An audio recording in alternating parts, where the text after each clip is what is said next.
The Galactic Federation, a cosmic empire of unimaginable hubris, ruling 1,000 worlds across a third of the entire Milky Way. To showcase their power, they decided to broadcast an execution. It was meant to be a lesson, a final warning to anyone who dared to dream of descent on the capital world of Praxis. Standing on an obsidian platform was Grand Commander Vorlag. He was the very picture of galactic power, his armor gleaming under the light of their brilliant blue star, and before him stood Alera. She wasn't a warrior or a general. She was a girl from the outer colonies, barely 20 years old. Her only crime? She had spoken of freedom. Yet as she stood there, she showed no fear, no tears, no pleading for her life. Broadcast drones swarmed around her, capturing every angle for trillions of watching eyes. Vorlag leaned in, his voice a low growl meant only for her. "Any last words for your forgotten cause?" Alera looked right past him, straight into the main camera, a faint, knowing smile on her lips. She spoke 5 words. 5 words that would echo across an empire and bring it to its knees. 7 minutes until you burn. The commander threw his head back and laughed. The crowd jeered. Across the Federation, citizens scoffed at the girl's pathetic last words. 7 minutes later, the laughter stopped, and the first of their suns exploded. The Galactic Federation was an empire built on forgetting. They'd forgotten their own brutal expansion, forgotten the treaties they'd broken, and forgotten the species they had crushed under their heel. But most of all, they had forgotten about humanity. In their grand historical archives, humans were listed as a minor, non-threatening species, clever, maybe, but too fractured and technologically young to ever be a real threat. Humans were a footnote, a species absorbed centuries ago and pushed to the undesirable edges of the galaxy. Now, it's important to remember that this is a story, a work of science fiction designed to explore just what happens when power and arrogance go too far. There is no real Galactic Federation, no record of a rebel girl named Alera. It's a fictional tale of cosmic revenge, the Federation's capital. Praxis was the jewel of their empire, a planet-wide city of impossible towers orbiting a brilliant blue star. And in their supreme arrogance, they had built their throne world right in the shadow of Cygnus X1, a known black hole. To them, it wasn't a danger. It was a decoration. It was a symbol that they could tame even the most violent corners of the universe. The execution of Alera was the peak of this arrogance. Her rebellion was just whispers and ideas, but the Federation decided to make an example of her that no one would ever forget. They brought her to the heart of their power, put her on a stage, and aimed their entire propaganda machine at this one young woman. Viewing was mandatory on all Federation worlds. It was a holiday of dominance. Grand Commander Vorlag, the man who designed this whole spectacle, savored the moment. He was the embodiment of the Federation's might, a man who had crushed 100 rebellions. To him, Alera was nothing. Her calm defiance was just the last delusional gasp of a child. He had even ordered the broadcast to split screen after her death, showing celebrations from every major system in the Empire. It was going to be his greatest triumph. He gestured to the executioner. An energy blade hummed to life. Alera closed her eyes, her faint smile never wavering. The blade fell. The crowd roared. And across the galaxy, a hidden clock began to tick. 1 minute. On the stage, Commander Vorlag accepted the applause of his inner circle. He ordered a drink, raising it in a toast. To order, he proclaimed, to the end of rebellion forever. The broadcast showed fireworks erupting over distant worlds. Alera's face was already a fading memory. 2 minutes. Deep beneath the Citadel, in the central command hub, trillions of data points streamed in.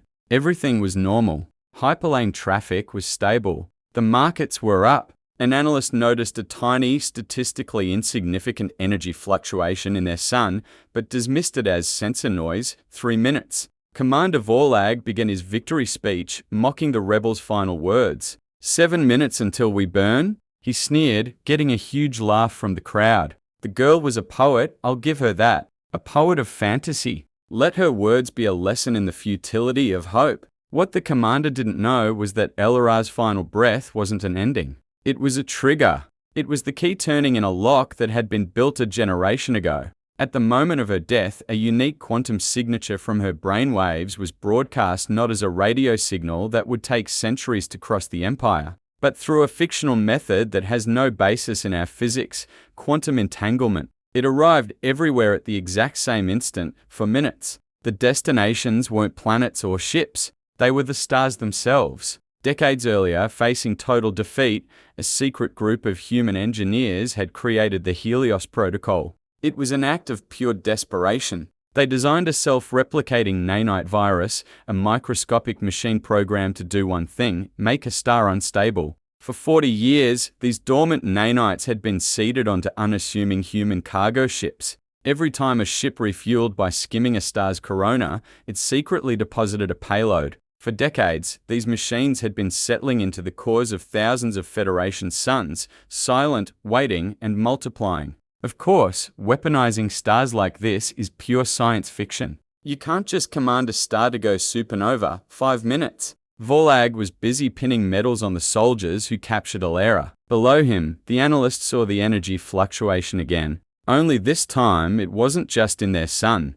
Identical, synchronized energy patterns were appearing in the sensor readings from every star system in the Federation. It was impossible. It had to be a virus in the network. He frantically started running diagnostics. 6 minutes. The sky above Praxis began to change. The brilliant blue-white light of their star flickered, shifting to a sickly yellow. A low hum vibrated through the very ground. The crowd fell silent, their cheers dying as they looked up. Vorlag paused, annoyed. What is the meaning of this? He barked into his comms. Some kind of unscheduled light show? The only reply was static. The command hub was gone. The analyst down below had finally realized what he was seeing. It wasn't a network virus. It was a physical event. His blood ran cold as the awful truth hit him. It wasn't just their sun. It was all of them. He screamed a single word into his microphone before the connection died. Burn. 7 minutes. At the 7-minute mark exactly, the sun of the Cygnus capital system began to die.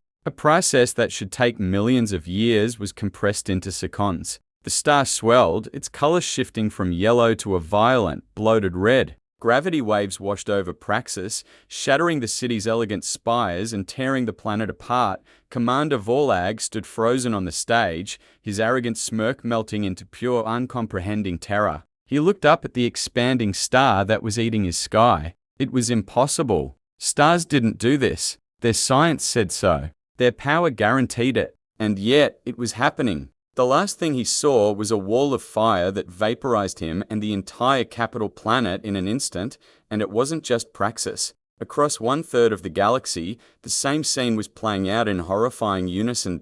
In the Vega system, a busy trade hub, merchants watched in horror as their sun convulsed. In the Altair system, a military stronghold, the Federation's Third Fleet saw their star shudder and then go supernova. The fleet, designed to conquer worlds, was erased from existence before it could even raise its shields. The horror was absolute. On 1,000 settled worlds, the citizens of the Federation looked up at their own skies and saw the same impossible apocalypse. There was no warning. There was no escape. The hyperlane network that was the pride of their empire collapsed as dying stars tore space-time itself apart for a few brief moments. The communication channels of neighboring powers were flooded with the final, digitized screams of 1 trillion voices, all silenced within the same minute. In a listening post just outside Federation space, an officer of the fictional Kahar Imperium watched his monitor as, one by one, the lights representing Federation star systems went from green to red to black.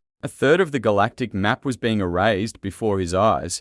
The Federation didn't just fall. It was surgically and completely annihilated. Their power, their science, their arrogance, all of it was reduced to expanding clouds of radioactive dust. The execution was broadcast to show that no one could stand against them. The universe, it seemed, had just replied. As the last Federation star died, a new signal appeared. It overrode every channel, not just in the ruins of the Empire, but across the entire galaxy. It was the face of Alera. She wasn't on an execution platform. She was in a simple room, looking calmly into the camera. It was a message she had recorded weeks before her capture. This was the final piece of the Helios Protocol, the explanation. If you are seeing this, her calm voice began, then the Galactic Federation is no more. If you are seeing this, then I am gone. Do not mourn me. I was a single voice, but I spoke for a species that the Federation tried to silence. The camera pulled back, revealing an old, weary human engineer beside her. For 2 generations, he said,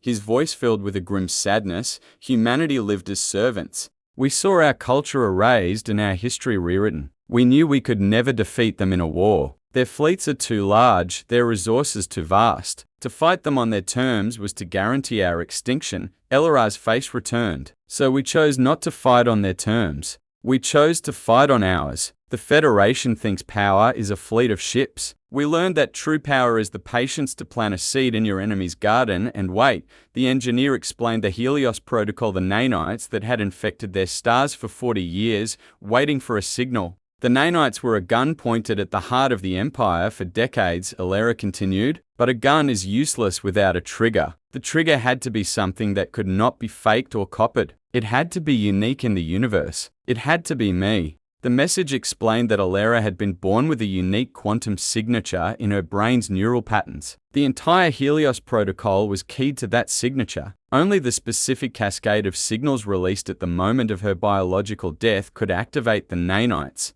Her death was the one and only key. The Federation chose to make my death a spectacle, she said, a sad irony in her eyes. They wanted to broadcast their power. In doing so, they broadcast their own death sentence. They chose the time. They chose the place. They pressed the trigger themselves. This wasn't an act of war. It was an act of assisted suicide. We didn't destroy the Federation. We just handed them the weapon and let their arrogance do the rest. The message ended with a final, lingering shot of Elara's face. Remember us, she said softly, before the signal cut out, leaving a galaxy in stunned silence.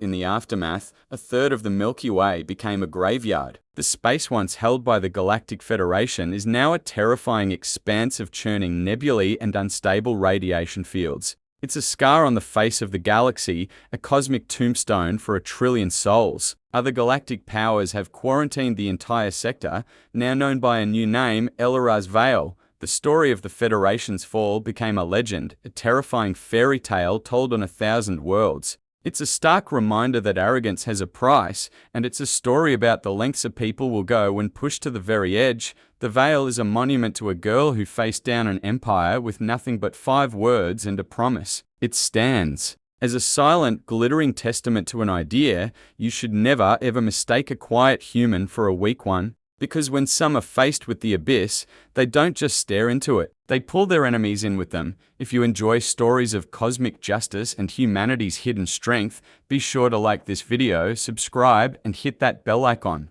so you don't miss our next journey into the vast and dangerous theater of space.